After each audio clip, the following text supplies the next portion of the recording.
Hi, I'm Andrew Lewis, president of Best Products. As the nation's largest catalog showroom merchandiser and the 5th largest corporation in Virginia, we feel we share the same interest in strong and able political leadership as all Virginians. So we've brought you 2 interviews, one with each U.S. senatorial candidate and his wife.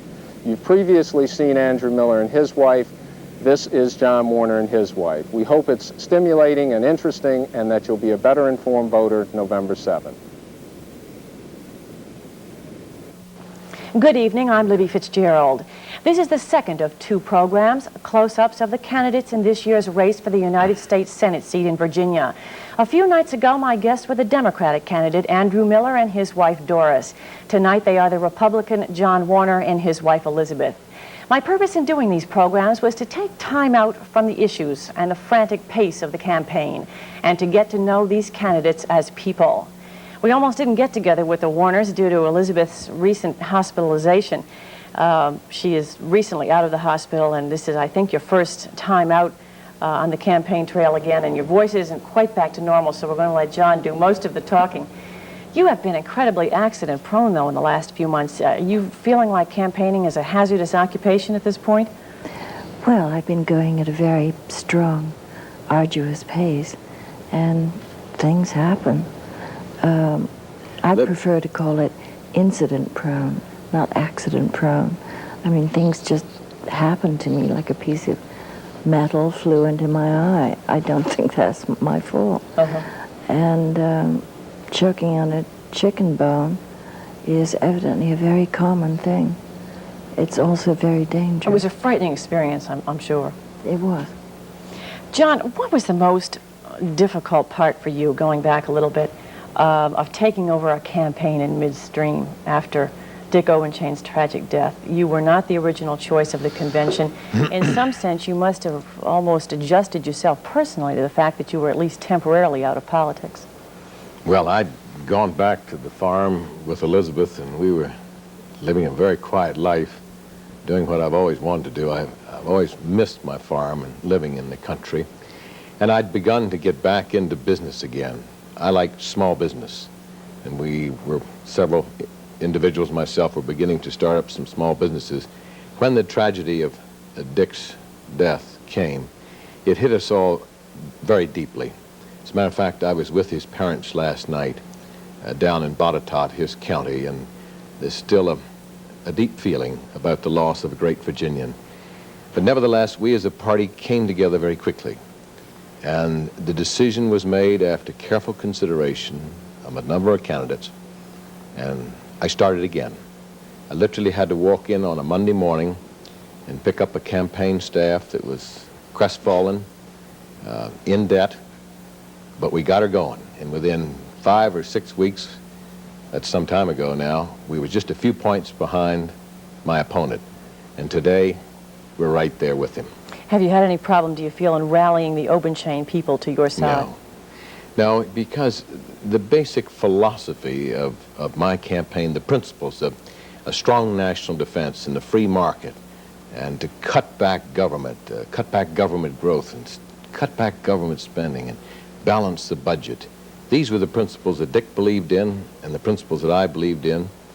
And in many respects, Linwood Holton and the whole Republican philosophy in this state has embraced those principles. Going back a little bit further still, when and why did you decide you wanted to enter elective politics? Well, I've been thinking about it, I expect, for many, many, many years.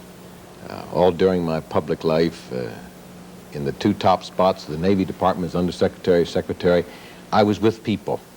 And I found a special interest in trying to care for the needs of the people. In the Navy Department, we had about 1,800,000 people, uniform and civilian. And I was responsible for helping them with their needs all the way from chaplains and religion to food and commissaries and health and education and training. And it's dealing with people that I've enjoyed working. And so is that the reason you felt that you really wanted to run for political office? Well, that plus I'm deeply concerned about some things in this country today. Here we are in an inflationary cycle. President Ford was visiting in the state just a week or so ago, campaigning with me, and he pointed out that when he left office, inflation was at 4.8%. And today it's rampant. It's somewhere 8 to 10 to 9. I don't know. Who can really pin it down, except in the grocery market or in buying school supplies or anything else? We see it.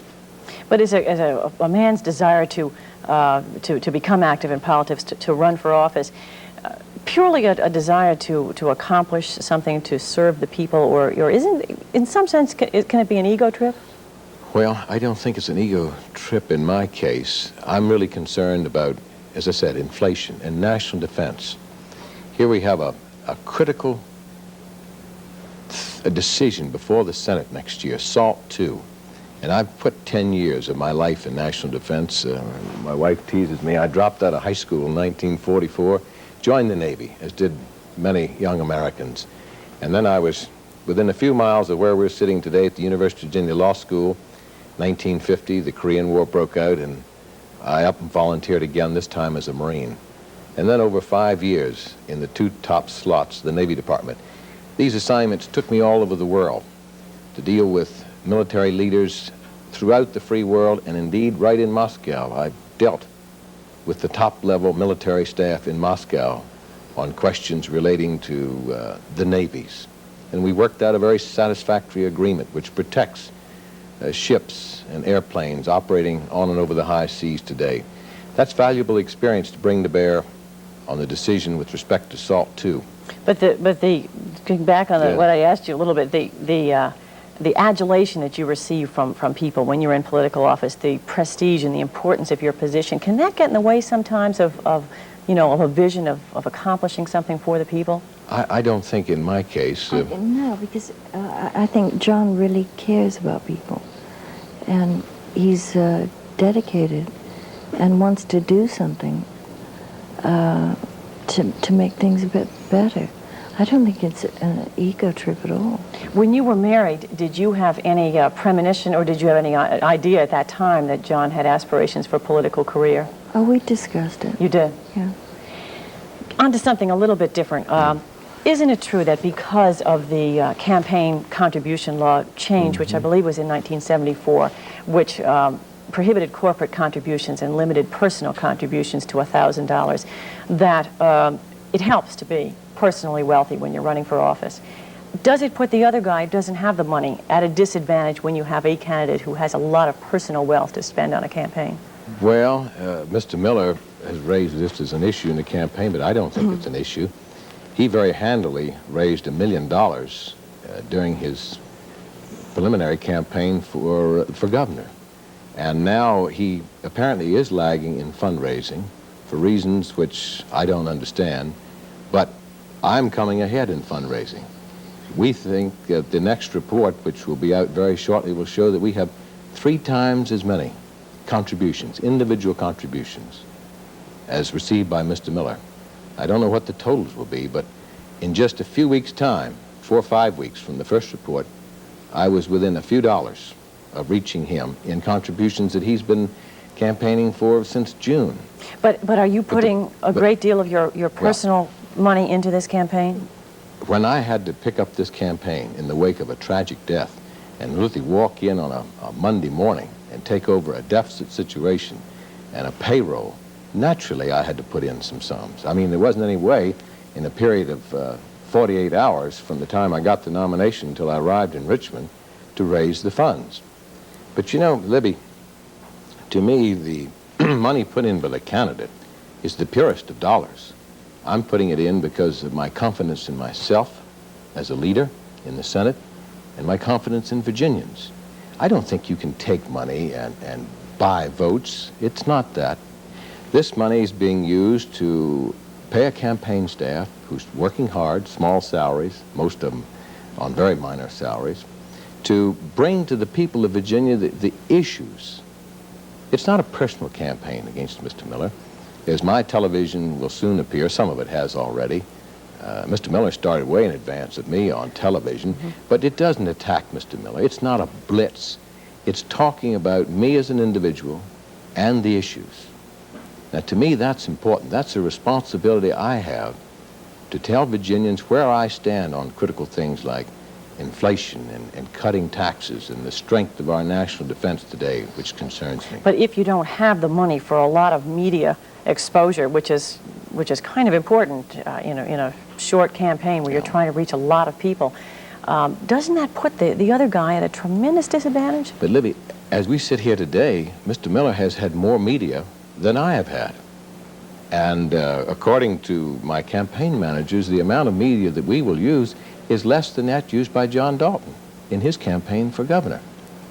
So I just don't feel that these charges by Mr. Miller are justified with the facts. To me, it notes that his deep concern that we're moving ahead in this campaign, and we've got the momentum, and we're on the right side of the issues which will ultimately control that decision on November 7th. Elizabeth, politics is a rather new way of life for you. You have to be charming. You have to have people like you wherever you go, because it can mean votes for your husband, and it could possibly mean votes against him if they don't like you. Truthfully, are you enjoying or are you not enjoying political campaigning? Well, I am enjoying it. Otherwise, I wouldn't be doing it. Do you feel like you could make the choice to totally disengage yourself from the campaign? Well, John is my husband. He is the candidate. I'm the candidate's wife. I have a very heavy schedule, probably heavier than most candidates' wives, because I want to.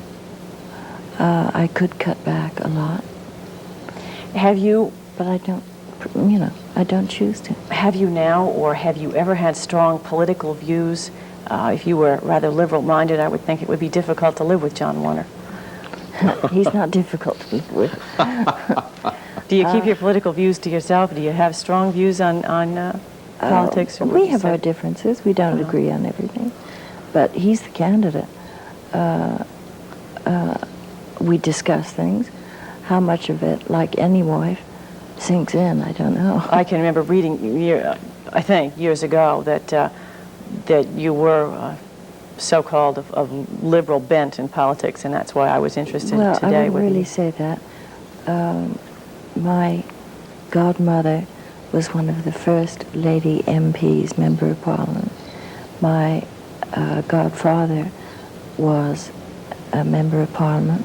They were both Tories, and you can't get much more conservative than that. Mm-hmm. And my great-uncle and my mother and father were great friends of Eisenhower, and my parents have been Republicans all their lives.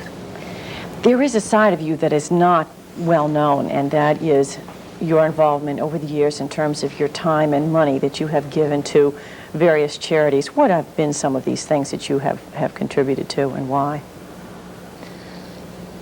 Oh, the why, because there has been a necessity. I have been fortunate, lucky enough to have had the money to give away. I believe that one of the reasons of having money, one of the joys of having money, is to give it away. And whenever I found a charity in need, I have given money. What usually specific things have you been anonymously. most interested in? Oh, children's hospitals, a variety of things. I built a hospital in Botswana because there was a dire need for it. I've given or helped raise money for the war victims in Israel, including Arabs that were wounded in Israel, as well as the Jewish people.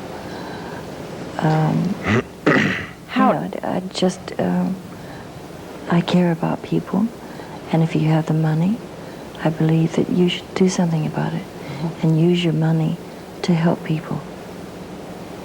How has being married to Elizabeth Taylor affected your life? Advantages, disadvantages? Politically? Well, politically, I don't know how to evaluated politically. I'm proud of what she's done.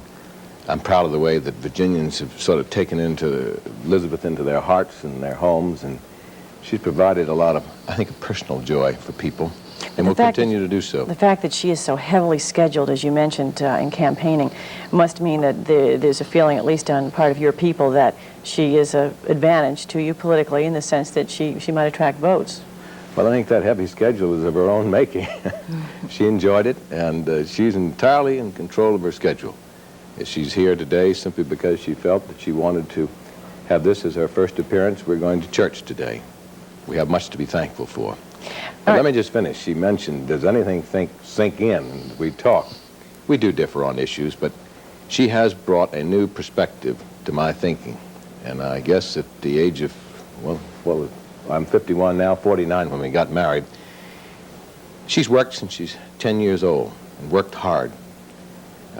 And I just didn't realize how difficult it was for women who have to work, either by choice or necessity, or who want to, the difficulties that they have.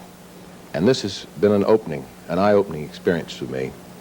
And I feel that we should have equal recognition, equal pay for equal ability between men and women. And I credit her with expanding my views and perspective on that very important subject. So you're a strong advocate of ERA now? No. Now, wait a minute now. Is that carrying I'm a little lawyer. people? No, I'm a lawyer, and I've been consistent on that subject.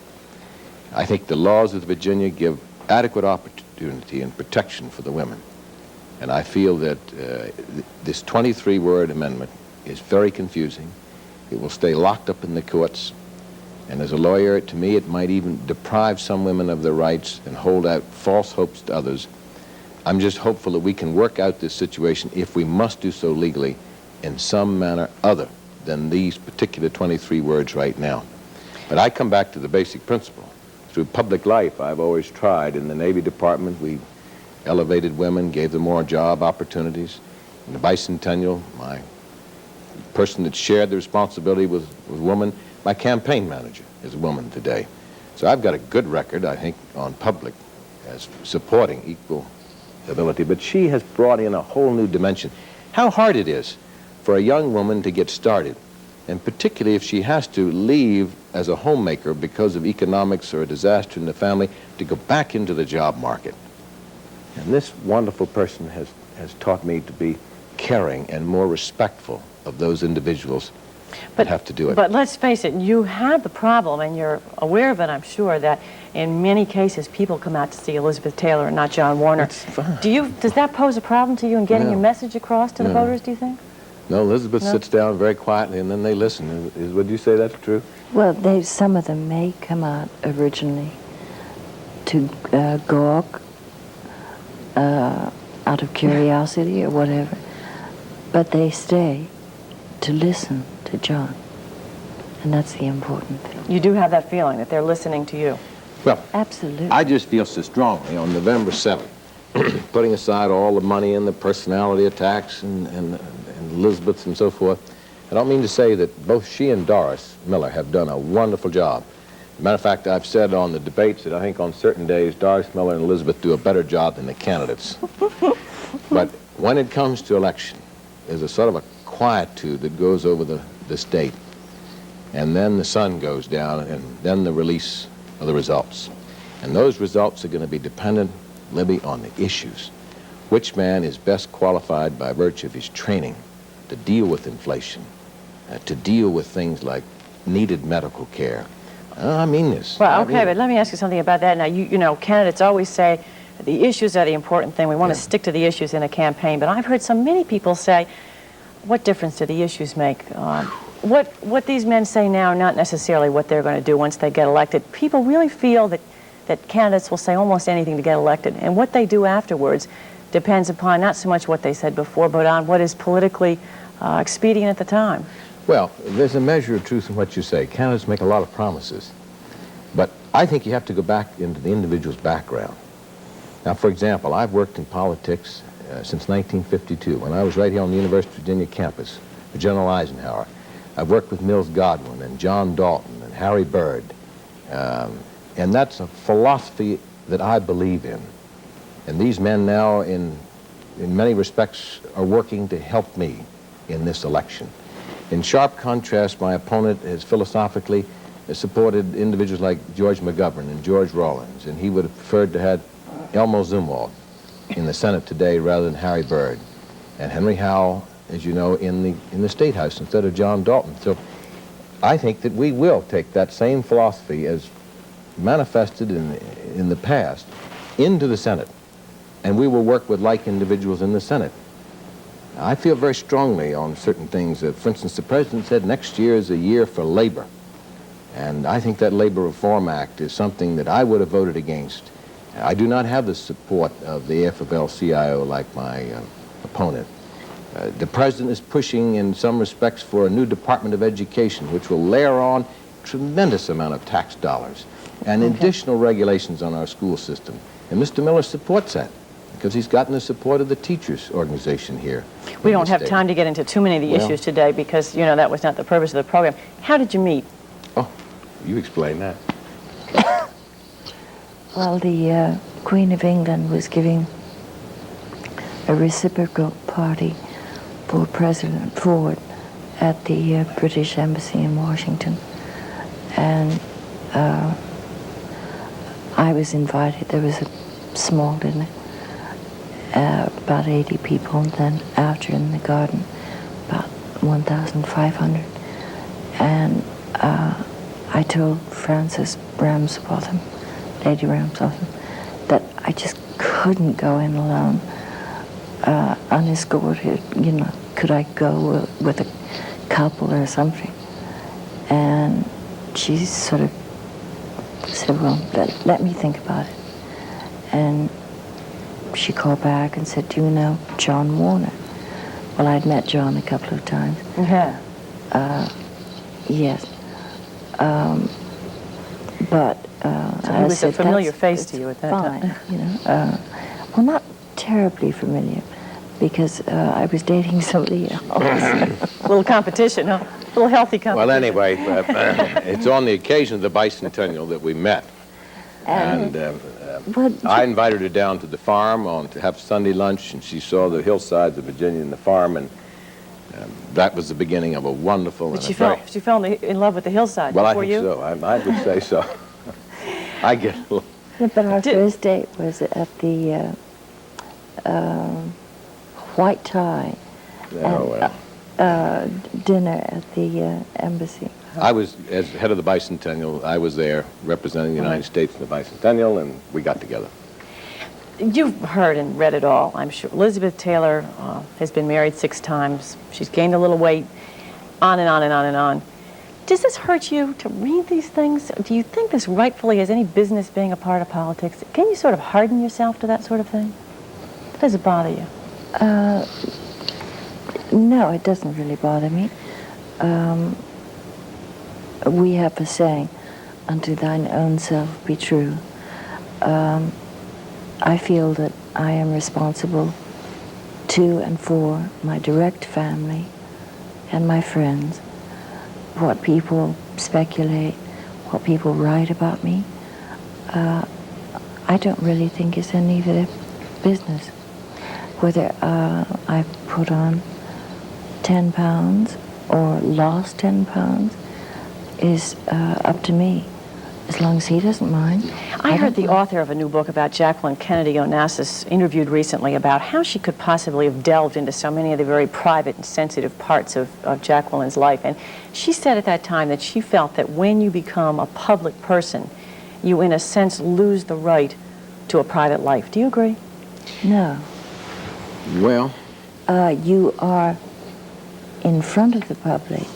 You are on. That's the great similarity between show business and politics.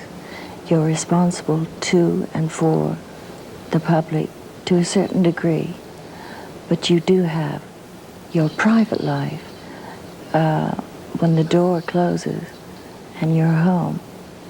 That is private. The main difference between show business and politics is that one is fiction and fantasy, and you're speaking somebody else's thoughts and trying to express somebody else's ideas.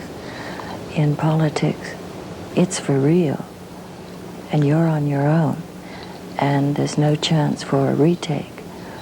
Can your marriage withstand the wear and tear of politics? If he wins, John won't be home every night. He'll be very involved in his work. The life of a political wife can be very lonely. Are you prepared for that? Well, I tag along. I'd like to add, though, it does have an impact on families. I had 2 children graduate this year, one from junior high school and one from high school. And I was not able to attend their graduations because the Republican convention occurred on the same weekend, nor could they come see their father, just missed the nomination by 30-some-odd votes. So it is, and will be a hardship on families. I saw that during the Pentagon years when I was there and traveled so much. It was a hardship on my family and my children. But they've accepted it because they're proud of their father and his willingness to help others. In closing, to many people, all politicians sound the same. What does John Warner really stand for? Is there something you very much want to accomplish if you win on November 7th? Yes, I really do. I want to try and bring back into balance this whole role between the states and the federal government. I think there's just too much government. I want to limit it. I want to limit government spending, government regulation, and growth of government. And my opponent, the classic example, HEW, he wants to take that agency, make 3 new agencies. I think health, welfare... We've got to wrap it up. All I'm right. sorry to cut it on you. If you lose, have we seen the last of John Warner? No, my gracious Lord. Thank you, Elizabeth. Thank you, John. Thank you. Though it is important to know where our candidates stand on the important issues of the day, knowledge of the kind of man we're sending to Washington to represent us is important as well. And for those of you who don't have the chance during a campaign to meet the candidates in person, I hope these programs have helped you to come to know Andrew Miller and John Warner a little bit better than you did before. I'm Libby Fitzgerald. Good night.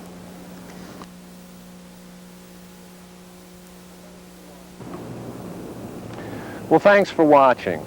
We at Best Products hope you have found these 2 interviews with the U.S. senatorial candidates stimulating and that they will help you become better informed voters. And by all means, remember, vote on November 7th.